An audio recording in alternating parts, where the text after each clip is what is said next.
Tapi kalau kita sedang tidak suka kepada orang, seringkali kesalahan yang kita ketahui pada dirinya, kita bongkar, bahkan kita besar-besarkan. Nah, ketika kita tidak suka kepada orang, lalu kita mendapatkan kesalahan menimpa dirinya, seringkali kita bergembira, ya akhi. Tuh kan, si fulan begitu. Kebetulan dia mendapatkan kesalahan itu. Kemudian nasihat beliau yang ketiga. Beliau berkata, inna minal maqasidil azimah allati hatha 'alaiha al-Islam hidayatul khalqi ila hadha ad-din. Kama qala an-nabiy sallallahu alaihi wasallam li Aliin lamma ba'athahu ila Khaybar la yahdiyallahu bika rajulan wahidan khairun laka min humurin na'am. Akhrajahu Syaikhan. Di antara maksud tujuan yang agung yang dianjurkan oleh Islam, yaitu memberikan hidayah kepada manusia kepada agama ini. Sebagaimana Nabi SAW bersabda kepada Ali bin Abi Thalib, la yahdiyallahu bika rajulan wahidan. Allah memberi hidayah kepada seseorang melalui kamu. Khairun lak, itu lebih baik buat kamu, min humurin na'am, daripada unta merah. Subhanallah, di sini Syekh Ibrahim Ruhaili memberikan kepada kita sebuah wasiat agar kita punya jiwa bagaimana supaya saya bisa memberikan hidayah kepada dia. Seakan beliau mengingatkan keadaan banyak di antara kita yang kalau kita melihat kesalahan orang lain, seakan-akan kesalahan itu menjadi sebuah kesempatan emas untuk memojokkan dia, untuk memvonis dia, untuk menjadikan dia semakin kita sikapi dengan sikap-sikap yang keras. Seakan kita tak pernah berpikir bagaimana kita memberikan hidayah kepada dia. Apakah seperti itu akhlak para nabi? La wallah. Lihat para nabi ya akhal Islam, mereka orang-orang yang paling semangat untuk memberikan hidayah kepada manusia. Ini dia Nabi Musa, Nabi Harun.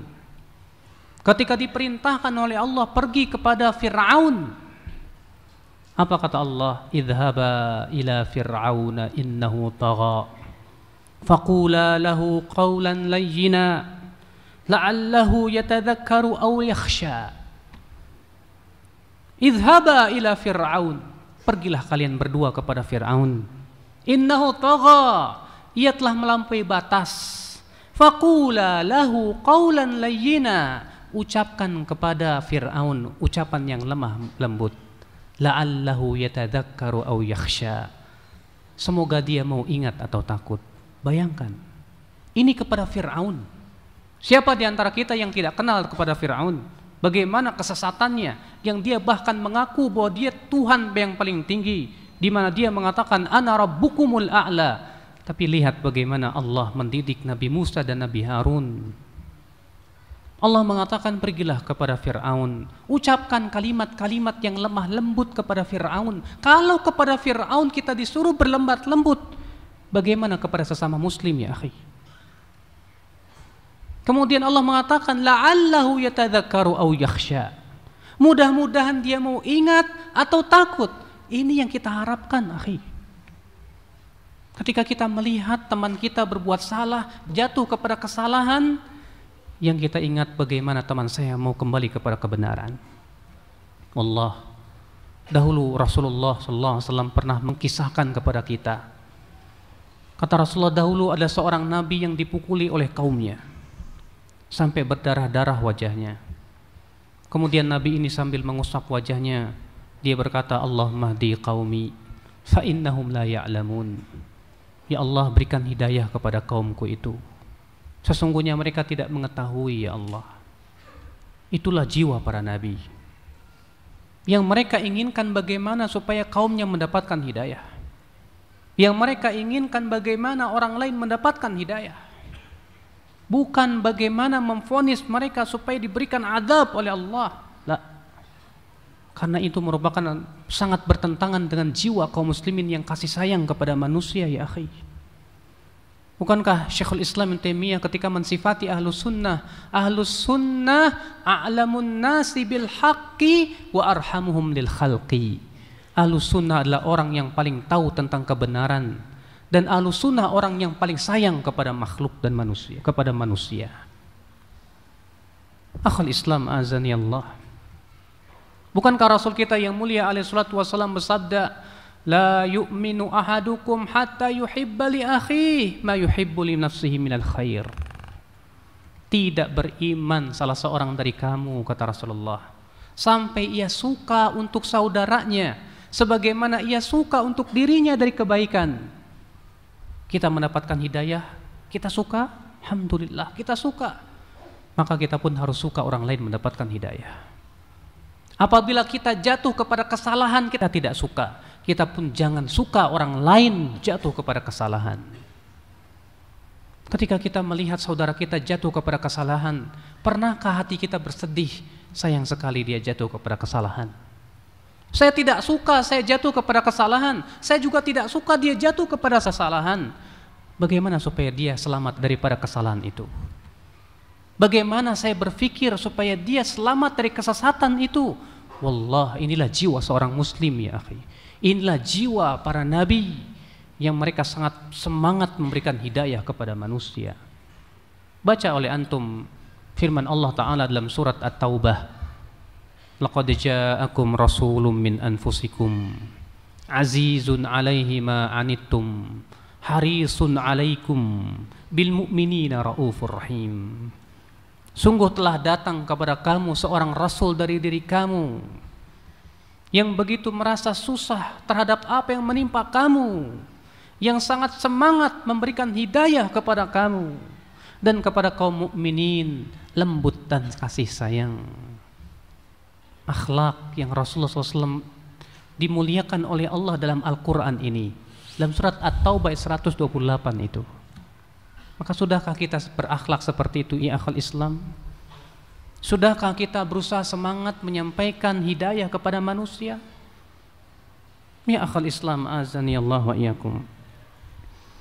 Maka Syekh Ibrahim Ar-Ruhaili mengingatkan ini akhi. Karena terkadang kita melihat di lapangan dakwah, terlebih ya akhi ya, kalau kita sedang sayang kepada orang, mungkin sebesar apapun kesalahan kita akan kubur. Tapi kalau kita sedang tidak suka kepada orang, seringkali kesalahan yang kita ketahui pada dirinya kita bongkar, bahkan kita besar-besarkan.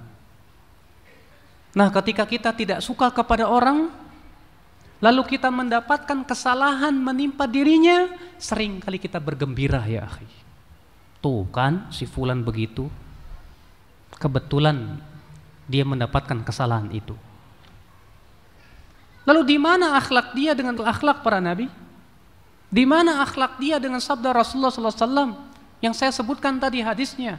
Tidak beriman seseorang sampai ia suka untuk saudaranya sebagaimana ia suka untuk dirinya. Antum suka tidak kalau kesalahan antum disorakin orang? Antum suka tidak? Dan kita semua suka tidak kalau kita jatuh kepada kesalahan, kemudian orang pun tertawa dan gembira melihat kita berbuat salah? Bila kita tidak suka itu, kenapa kita masih suka mentertawakan kesalahan orang lain akhi? Kenapa kita tidak berusaha untuk memperbaikinya? Kenapa kita tidak berakhlak seperti Al-Quran, tawassaw bil haqqi wa tawassaw bis sabr, saling berwasiat tentang kebenaran, saling kewasiat tentang kesabaran? Wallahi akhi, manusia tempatnya kesalahan. Kalau Anda menemukan kesalahan pada orang lain, barangkali orang lain akan menemukan kesalahan pada diri kita lebih banyak dari itu. Allahu a'lam.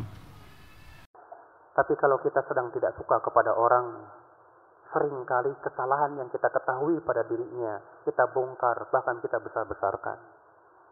Labbaik Allahumma labbaik, labbaik la syarika lak labbaik, innal hamda wal ni'mata lakal mulk la syarika lak, labbaik Allahumma labbaik, labbaik la syarika lak labbaik, innal hamda wal ni'mata lakal mulk la syarika lak, labbaik Allahumma labbaik, labbaik la syarika lak labbaik, innal hamda wal ni'mata lakal mulk la syarika lak.